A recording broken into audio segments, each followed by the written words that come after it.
from Mar-a-Lago to the English Channel. This subject of people crossing the channel in dinghies that I did so much, I believe, 3 years ago to wake people up to. Well, what's happened today? Somewhere between 450 and 500 people have been processed through Dover today, and we have a forecast for tonight into tomorrow that is very, very calm. So we can pretty much expect the same again. And an incident on one of the boats today, there was a stabbing. Yep, so somebody who came in is now being treated in hospital. And of course, all these young, undocumented males, there are clearly some very, very bad people among them who will do our country great harm.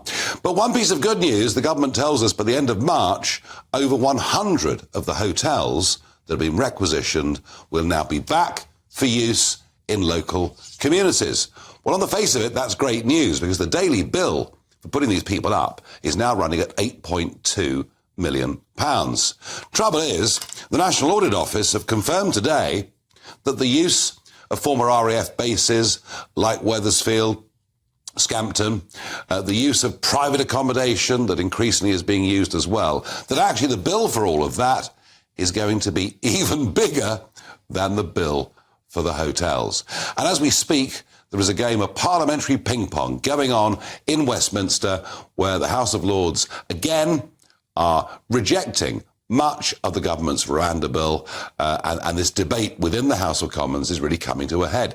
But even when, and I say when because ultimately the House of Commons can overrule the House of Lords, even when the Rwanda bill becomes the Rwanda Act, I still don't think we're going to see flights going to Rwanda.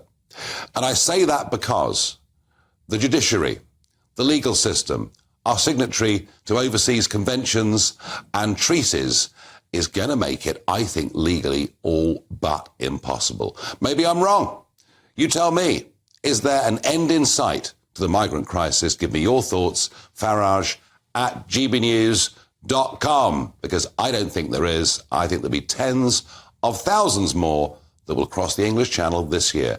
And the French undoubtedly have geared up their operations.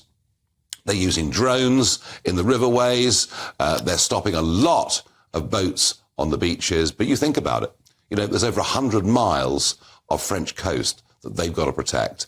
Very, very determined traffickers, very determined young men wanting to get to England. A number will always still get through.